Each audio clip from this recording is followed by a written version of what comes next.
Señor, gracias porque llegamos a este último capítulo de Éxodo y estamos ya en el capítulo 40. Nos toca el día de hoy, vamos a ya cerrar el estudio de Éxodo. Ya vamos a ver el tabernáculo terminado. Solo que antes de pasar al capítulo 40, tenemos todavía unos versículos que nos quedaron pendientes del capítulo 39. Ya estamos viendo que a Moisés le fueron entregadas todas las piezas del tabernáculo, el arca, el altar de oro, el altar de bronce. Todas las piezas ya están listas, entregadas a Moisés. Y vamos a ver en el capítulo 39. Éxodo 39, 32 dice: así fue acabada toda la obra del tabernáculo. Y esta es una frase que vamos a encontrar mucho. Hicieron como Jehová lo había mandado a Moisés. Y lo que Moisés hizo al recibir todas estas piezas, porque al principio se las dieron separado. Vienen las personas de los telares con las cortinas, se las entregaron. Vienen las personas con el altar de oro, se las entregan. Aquí está la pieza, están las piezas de adentro, están las piezas de afuera. Todas las piezas se las estaban entregando por aparte, y Moisés se encargó de revisarlo todo. En el versículo 42 del capítulo 39 vemos, dice: y Moisés vio toda la obra, y aquí la habían hecho. ¿Cómo lo hicieron? Como Jehová había mandado, y los bendijo. A todos los que habían participado, qué bendición, todos lo que habían hecho. Y él vio que todo lo habían hecho tal como Dios se lo había mostrado. ¿Dónde se lo mostró? En el monte Sinaí, cuando él fue a recoger las primeras tablas. El Señor le está dando las instrucciones de cómo debían hacer el arca, cómo debían hacer. Y todas las piezas, como hemos visto, tienen un significado, un propósito. Aún las dimensiones, como les digo, nosotros no vimos el tabernáculo, apenas superficialmente lo vimos, porque hay mucha sabiduría, muchos misterios escondidos ahí, que vale la pena. Uno podría hacer libros, casi enciclopedias del significado del tabernáculo, de las piezas, de las medidas precisas, qué significan. Ahora nosotros lo que queríamos ver es el aspecto global, y también cómo nos habla acerca de nuestra relación con Dios. Eso fue nuestro énfasis en este estudio, pero hay una gran riqueza en el estudio del tabernáculo.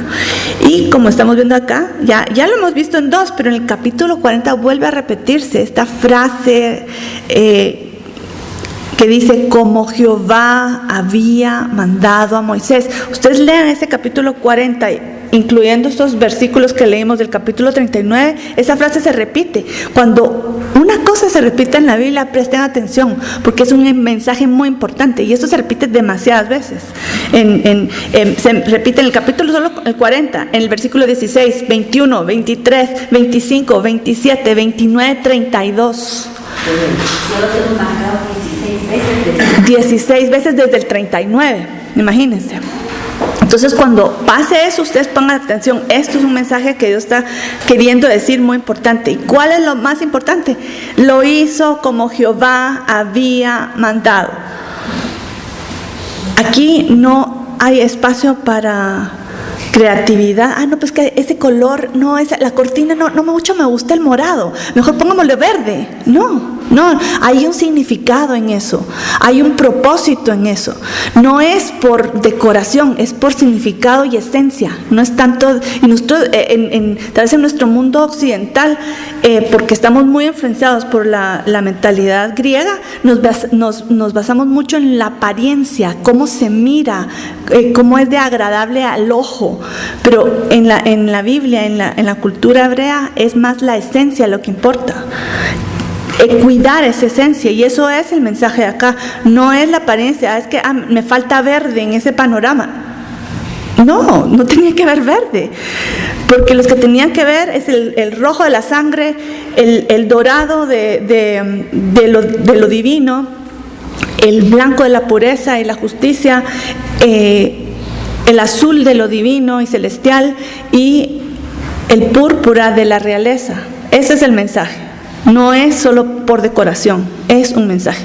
Y aparte era bello, pero era más la esencia que la apariencia. Y eso es algo que se repite en toda la Biblia. Entonces era muy importante hacer las cosas como Dios había mandado. Y aquí en el 40:16 leemos: y Moisés hizo, ¿cómo hizo? Conforme a todo lo que Jehová le mandó, así lo hizo. Imagínense, vuelve a enfatizar, así lo hizo. Lo hicieron los artistas, lo hizo Moisés, y él se aseguró antes de inaugurar, de dedicar ese tabernáculo, que todo estuviera tal y como el Señor le había dado las instrucciones. Y como comentamos antes, esas instrucciones que recibió Moisés no solo fueron, te va a pasar el manual de instrucciones, ¿verdad? O solo escuchar y poner atención. Él vio lo que había en el cielo. Y vimos la semana, no sé si antepasada, fue cuando vimos lo del altar del incienso. Vimos que era el altar del incienso que había en Apocalipsis. Dice, hay un altar de incienso en el cielo. ¿Cómo es esto? O sea, hay piezas y todo este diseño está diseñado según lo que está en el cielo y según el orden del universo. ¿Y para qué nos sirve el tabernáculo? Ya vimos, para enseñarnos el camino para acercarnos a Dios. Hay un propósito muy importante, no solo es decorativo como lo hacen los demás templos. Ustedes van, ¿qué? La catedral de aquí, la catedral de allá, la gótica, la renacentista. Eso es mucho, tiene mensajes, claro que sí tiene mensajes, pero también mucho tiene que ver con la apariencia. Pero esto es esencia. ¿Cuál es el mensaje? En cada pieza, el número de los clavos, el número de las basas, de las columnas, todo tiene que ver, tiene un mensaje. Entonces tiene que ser como Dios había mandado. Y eso es algo que tenemos que aprender nosotros en nuestra vida de creyentes, en nuestra vida de fe.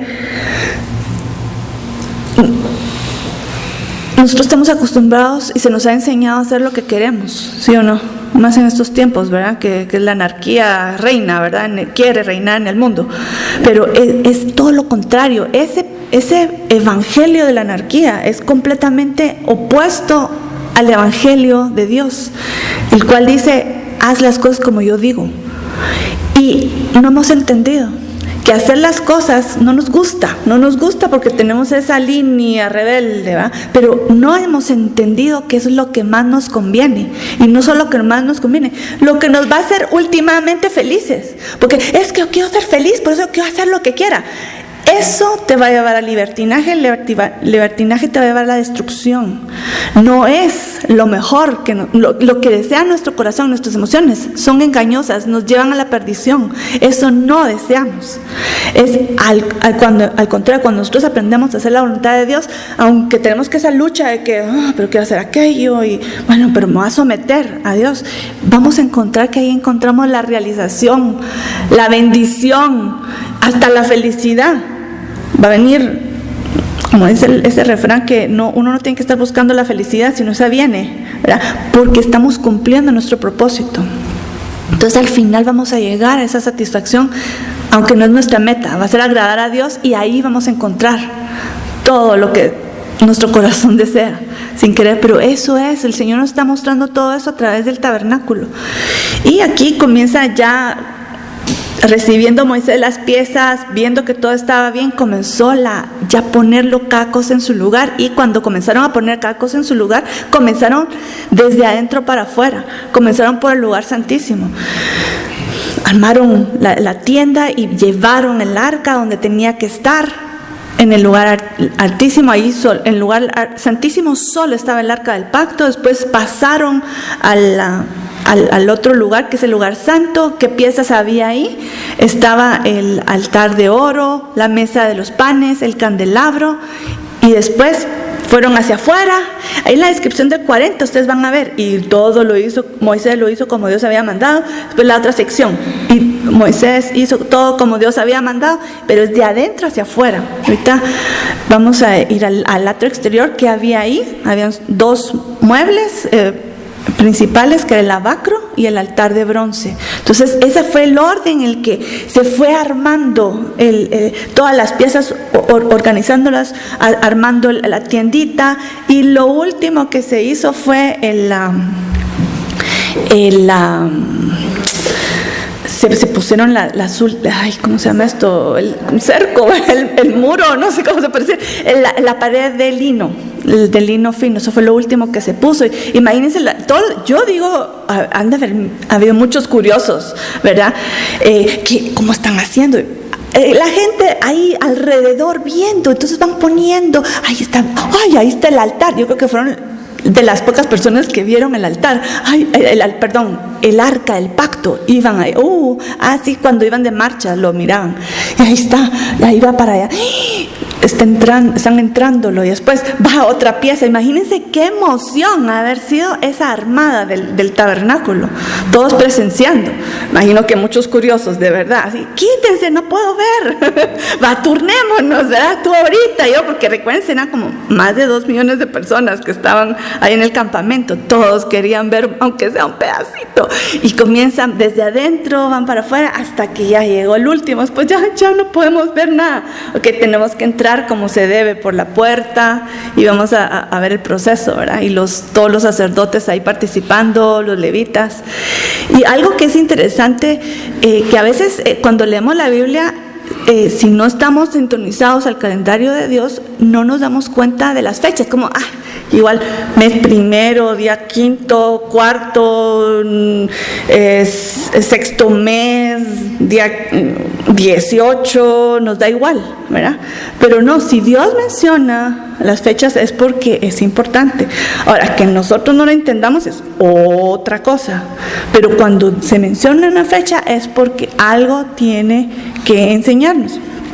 Y esta sí, gracias a Dios, no es tan difícil de entender qué es, pero es una fecha especial que Dios dijo, van a levantar el tabernáculo en esta fecha. Vaya, tienen todos los elementos, en esta fecha quiero que lo hagan. Y eso lo vamos a ver en el versículo 1 del capítulo 40, dice: Jehová habló a Moisés diciendo, en el primer día del mes primero harás levantar el tabernáculo de reunión. ¿Qué día más perfecto? El primer día del primer mes, año nuevo. Este año nuevo va a marcar un nuevo inicio. Ahora recuérdense, y eso lo tenemos que entender, es un poco difícil de explicar.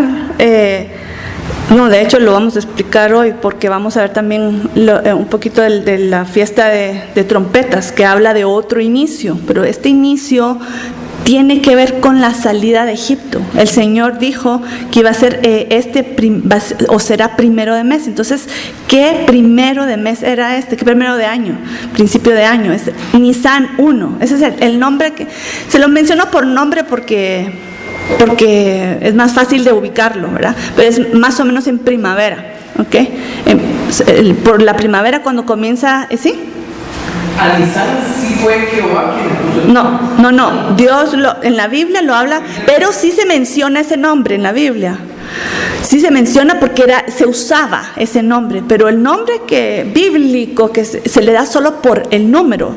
Pero como hubo cambio de números, entonces esa es la confusión. Entonces se usa el nombre, es muy útil el nombre para ubicarnos en el calendario. Y sí se menciona en la Biblia, pero no es el nombre precisamente bíblico. El nombre bíblico es el número del mes. Este va a ser primero de meses. En eso el cambio se dio en Éxodo 12, cuando el Señor los iba a sacar de Egipto, en la Pascua. Él dijo, esto es tan importante que aquí hay cambio de calendario. Antes era el mes séptimo, pero ¿saben qué? Como es tan importante, ahora va a ser el primer mes. Entonces, cuando ustedes lean en la Biblia de Éxodo 11 para atrás, o es decir, Génesis 1 a Éxodo 11, es un orden de calendario, y a partir de Éxodo 12 hasta el final va a ser este Nisan, el mes de la primavera. Para eso es más fácil ubicarlo. El mes de la primavera en Israel, el que marca la primavera, ese es el nuevo inicio. Entonces ese es el primer mes. que él se conoce en otros medios como Nisan, ¿verdad? Ese es el primer mes. Entonces, ¿qué día iba a ser el día en que se va a levantar el tabernáculo? El primer día del primer mes, año nuevo. Feliz año nuevo, nuevo inicio de nuestra relación, Dios con su pueblo, nuevo inicio. Qué importante, ¿verdad? Entonces ahí levantaron. Y otro detalle importante que no podemos dejar de mencionar es que era justamente un año después de que habían salido de Egipto. Fue en el segundo año de haber salido de Egipto, todo lo que había pasado desde esa salida. Ahora, ellos salieron el 15 de Nisan, el día después de la Pascua, ¿verdad? Ellos salieron ese día, pero Dios dijo, este es el principio de meses. Entonces ya había pasado un año desde que habían salido a cuando levantaron el tabernáculo. Qué impresionante, ¿verdad? Dios es Dios de orden, Dios de fechas. Él tiene una agenda. Nosotros a veces nos decimos, ay no, a Dios no le importa. No, Dios sí le importa. Dios tiene un plan, Dios tiene una agenda. Ahora nosotros haremos bien conectándonos a la agenda, porque Él todo el mundo va a seguir con su agenda. ¿Ustedes creen que va a cambiar porque ustedes no le entienden o no quieren? ¿Va a cambiar? No. Dios tiene un plan y Dios tiene un orden, y Él va a eso es lo que Él va a cumplir. Entonces ahorita estamos viendo que un año después de haber salido de Egipto, justamente 1 de Nisan se levanta el tabernáculo. Hermoso, hermoso. Y aquí vamos a ir a Éxodo 29, porque ¿qué propósito tenía esto? Yo quiero hablar un poquito de eso. ¿Qué propósito tenía este tabernáculo? Y estamos hablando de un nuevo inicio de la relación con Dios. Y este versículo es muy importante para entender eso. Dice, allí en el tabernáculo, allí me reuniré con los hijos de Israel, y el lugar será santificado con mi gloria. Y habitaré entre los hijos de Israel y seré su Dios. Eso aquí está en Éxodo 29, le está hablando hacia el futuro, pero aquí ya estamos viendo el cumplimiento de este versículo. Ahora solo nos falta ver la gloria, ¿verdad? Eso falta. Pero ya está el lugar. Dice, allí me reuniré con los hijos de Israel, y el lugar será santificado con mi gloria, y habitaré entre los hijos de Israel. Ese ha sido siempre el deseo del corazón de Dios. Él quiere habitar en medio de nosotros, con nosotros. Por eso la imagen de la boda del Cordero es tan importante. La novia ataviada viene bajando, la Nueva Jerusalén como novia viene y desciende. Ese es el deseo del corazón de Dios. Y al final vamos a descubrir que ese va a ser nuestro deseo de verdad, en el fondo. Ese es nuestro deseo. Ay, quiero conocer al príncipe azul y quiero vivir para siempre feliz con... Y de repente nos casamos después, no era tan como me lo había imaginado, ¿verdad? Pero es bonito, pero no era tan como me lo había imaginado. Pero ¿saben qué? Ese deseo que ustedes tienen, el cumplimiento de ese deseo está en su relación con Dios. Eso fue puesto en su corazón, porque la satisfacción completa de ese deseo se va a cumplir ahí, cuando nos encontremos con Dios. Ahí es donde nuestro corazón, eso es lo que me está llenando cabalmente. Nada más que Él va a poder llenar ese vacío que todos y cada uno tenemos. Ese vacío existencial, se podría decir, no sé cómo podremos llamarle, pero ese vacío de ese deseo de felicidad y de plenitud, eso solo lo puede llenar Dios. Y esto es lo que el Señor nos está diciendo acá. O sea, este contacto no solo es lo que Dios quiere, es lo que nosotros deseamos. Y tal vez, no sabía qué es lo que desea. Sí, no sabías, pero eso es lo que todos y cada uno deseamos. Y dice, y habitaré entre los hijos de Israel y seré su Dios, y conocerán que yo soy Jehová su Dios, que los saqué de la tierra de Egipto para habitar en medio de ellos. Yo, Jehová su Dios. Aquí estamos viendo a un pueblo que ya está formado. Eso es algo único del pueblo de Israel. Es un pueblo que ya está formado, ya tiene una constitución que se llama la ley, la Torá. Y esa es la constitución. Solo les falta algo, no tienen tierra. Y eso es lo interesante. Ese es el único pueblo de toda la historia, porque en toda la historia, ustedes analicen la historia, gente se junta en un lugar y forman una nación. sí, aquí están los egipcios, nos juntamos en este lugar que se llama Egipto y formamos una nación, pues hicimos leyes, ok, ya somos una nación. El pueblo de Israel se formó en el desierto. Antes fueron pueblo, antes tuvieron una constitución que tenía una tierra, pero ahorita van para allá. Eso no lo vamos a ver en el libro de Éxodo, lo vamos a ver en el libro de Josué, realmente hasta que entran a la tierra. Pero todo el proceso todavía falta mucho, ¿verdad? Pero ese es lo único de Israel. Es formado el pueblo antes que llegar a una tierra. Y ahorita casi pasó otra vez en la historia. Fueron desperdigados, fueron dispersados por todo el mundo, vuelven otra vez a la nación, se forma la nación de Israel, pero ellos ya existían como pueblo y van a seguir existiendo, ¿verdad? Solo que ahora la promesa de la profecía dice, van a llegar a su tierra y ya no los van a sacar de ahí jamás. O sea que aquí, ¿todavía las naciones quieren sacarlos o no? No suena como que sí, lo leemos en la prensa todos los días, pero Dios dijo, ya no. ¿En quién va a confiar yo? Creo que les va a creer a Dios, no a las naciones, ¿verdad? Él ya no los va a sacar de ahí. Okay, entonces, ¿cuál es el propósito? Regresemos al propósito del tabernáculo: vivir en medio de su pueblo. Ese es el mensaje del tabernáculo. Y ahorita vamos a ver que ya después de ser levantado y ya puesto todas las piezas en su lugar, el Señor dice, vas a consagrar este lugar. ¿Qué quiere decir consagrar? Consagrar es hacer santo. ¿Y santo qué quiere decir? Apartado, dedicado a. ¿A qué va a ser dedicado? Vamos a leer en Éxodo 40, 9 al 11, dice, y tomarás ¿cómo se va a hacer esta consagración? Dice, tomarás el aceite de la unción y ungirás el tabernáculo y todo lo que está en él, y lo santificarás con todos sus utensilios y será santo. Esas cucharones que se usaban para poner el incienso, esos cucharones son santos, no los puedes usar como, voy a usar, qué útil, me es para la harina, para mezclar los polvos de mi cocina. No, nada de polvos, nada de nada. Esto es dedicado especialmente para el templo.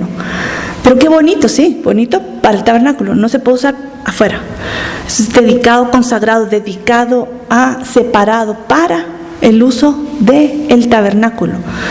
Nada de lo que está ahí es que lindas esas cortinas, se mirarían muy bonitas en mi sala. No, en ningún lugar, ni en el palacio del rey, en ningún lado. Eso es dedicado, consagrado específicamente para el Señor. Será santo. Y no solo dice que van a ser consagradas todas las piezas del tabernáculo, sino que también las personas que van a trabajar en el tabernáculo. Y el Señor dijo, en este momento van a ser también consagrados los sacerdotes.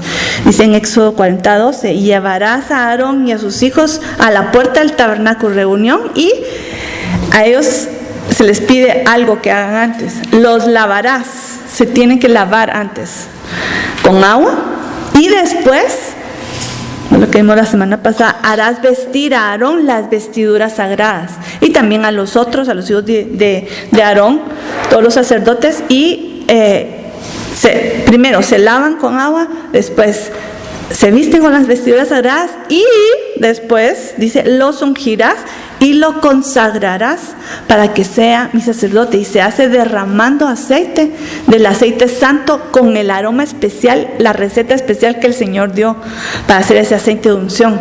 Entonces esa es la forma en que va a ser la ceremonia, digamos, de consagración, separación. Y eso implica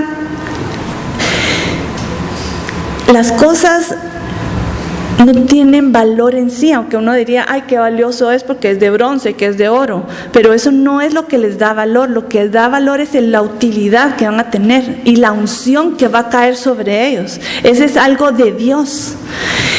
Hay una persona es una persona que tiene sus habilidades o defectos, pero esa persona puede ser santificada por la dedicación a Dios.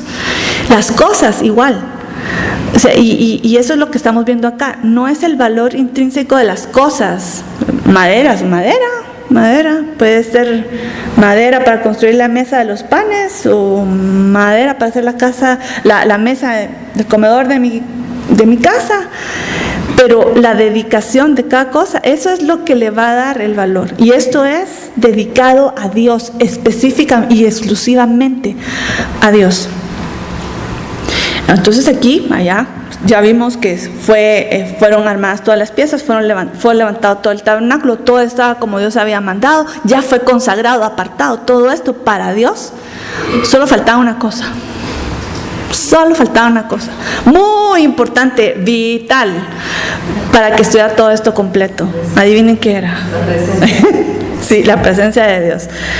Estaba, pues en cierta forma estaba en la nube, ¿verdad? Pero ahorita se va a hacer manifiesta en el tabernáculo. Es el sello de oro, el sello final. Y vemos cabalmente, descendió la presencia de Dios en el tabernáculo.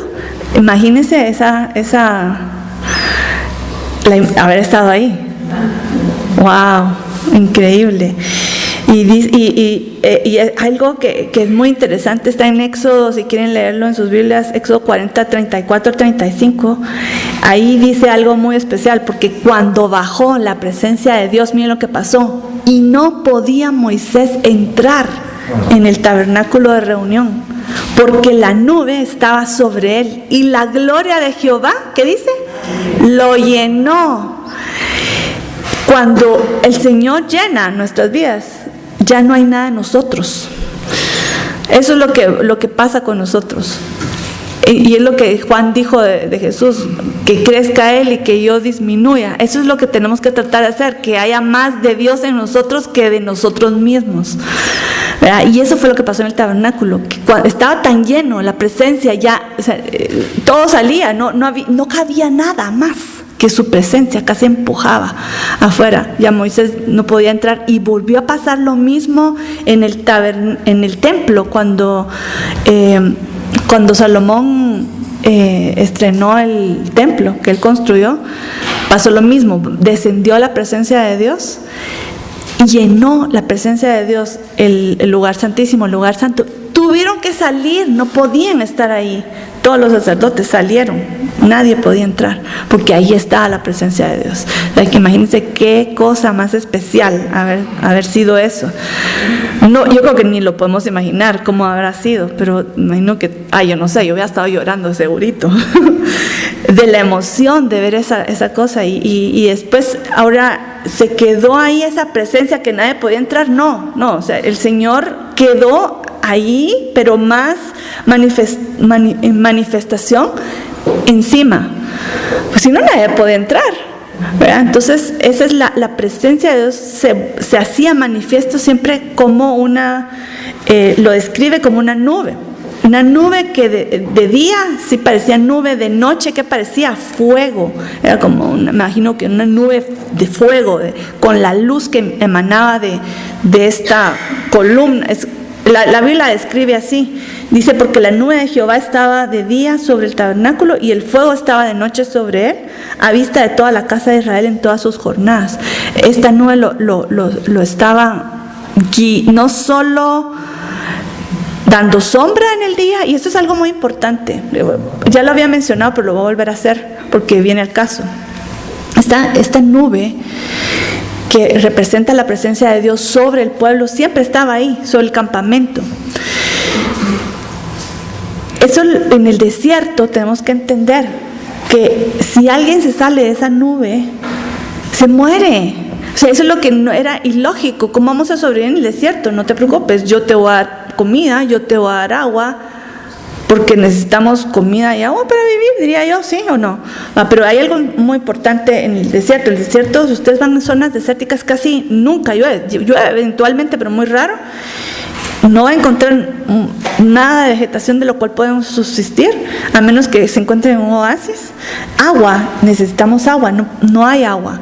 Entonces, ¿cómo se subsiste? Es bien difícil subsistir en el desierto, pero el Señor les dio todo lo que necesitaban: pan todos los días, maná, agua, la roca que los seguía. Yo no entiendo eso, pero ¿cómo es eso que los seguía? De repente, iban avanzando, de repente, ok, ya acampemos, ya hicimos nuestra tienda, de repente, ahí está la roca. Después se cambiaban a otro lugar, caminando y caminando, la roca, pesqué el agua, no se preocupen, ahí seguían, volvían, ok, ya, la nube se paraba. Cuando la nube se paraba, quería decir, aquí quédense. Ok, ay, la nube no se está moviendo.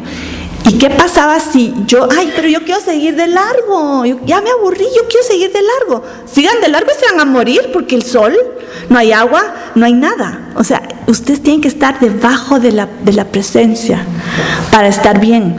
Y eso nos pasa en la vida. Cuando de repente nos salimos de la nube, como que hay calorcitos. ¿No han sentido ustedes calorcitos en la vida? Fueguitos, pruebitas, ¿verdad?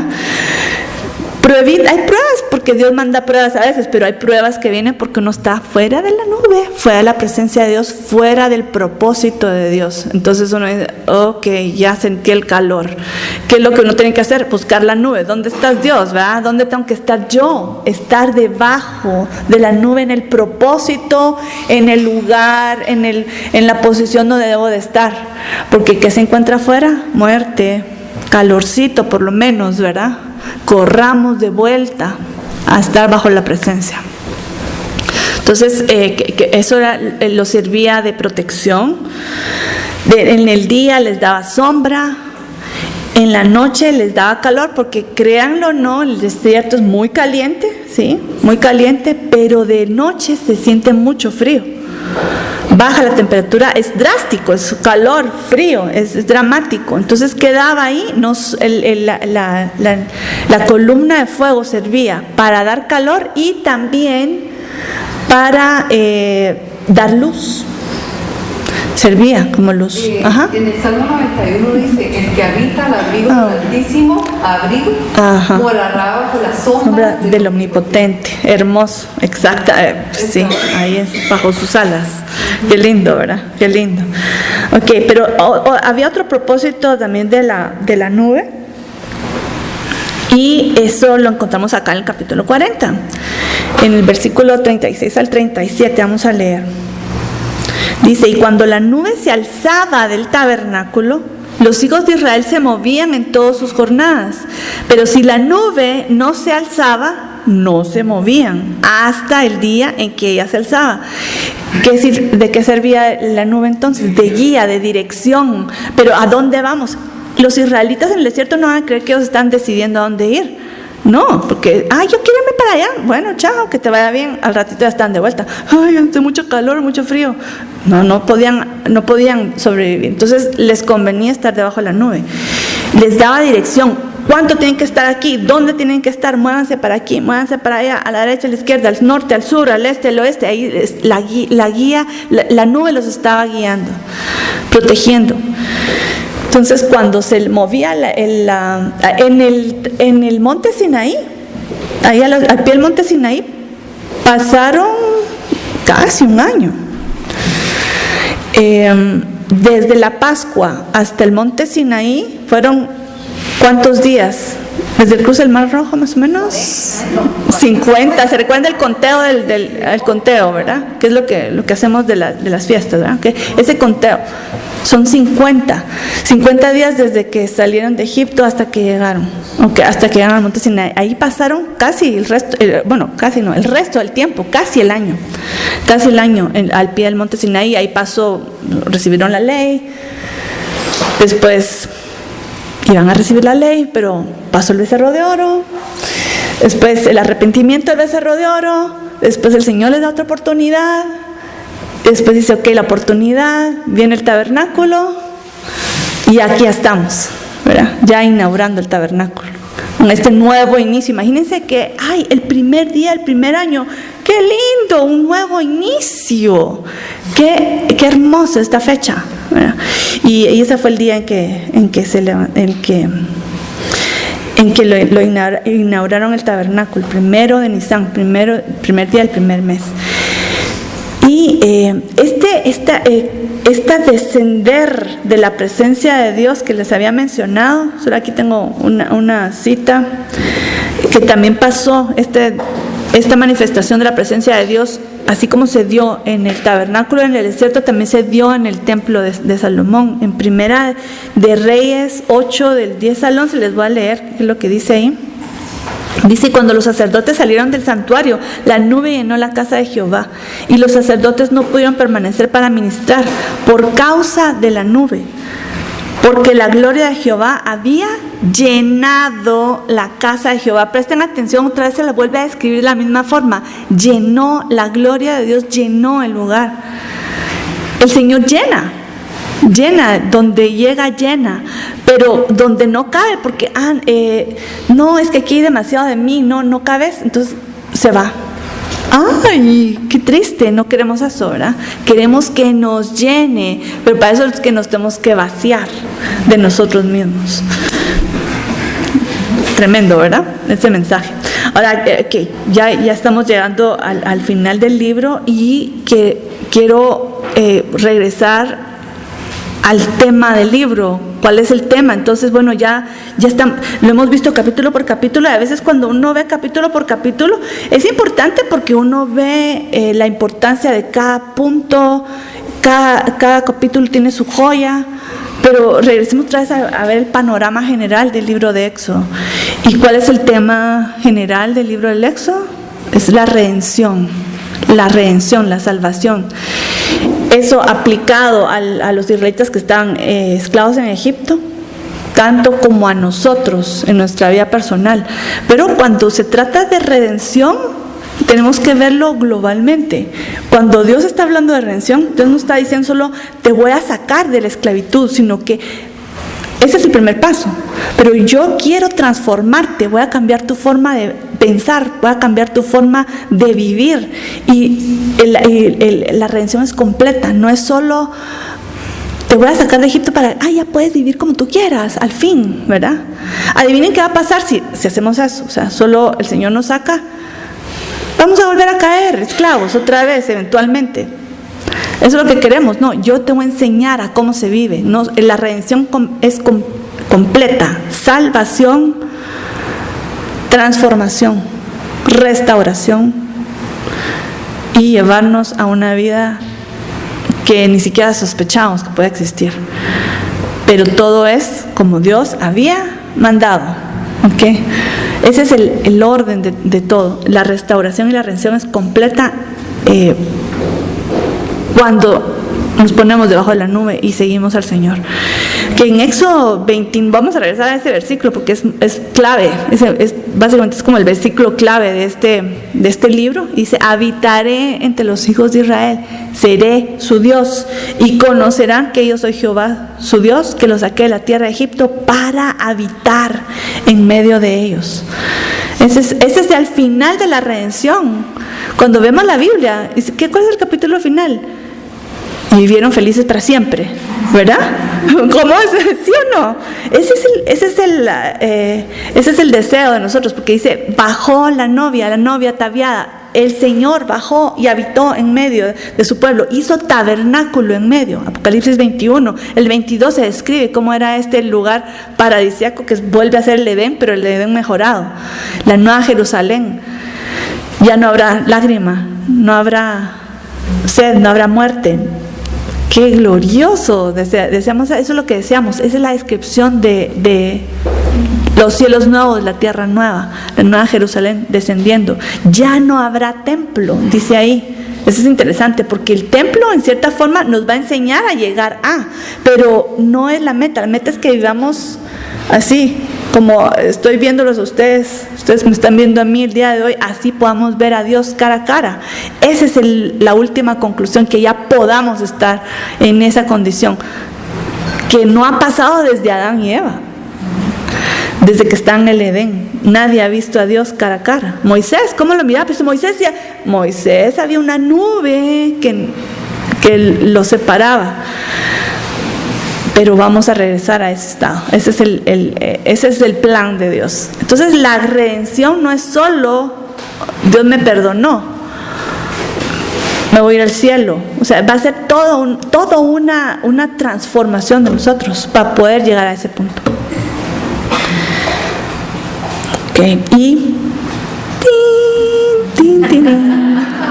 llegamos al fin de la clase. Espero que les haya gustado y que les haya, más que gustado, que les haya ministrado sus corazones, que el Señor haya hablado a sus corazones, y porque cada palabra, cada letra de la Biblia es para nuestra bendición. Así que aquí terminamos.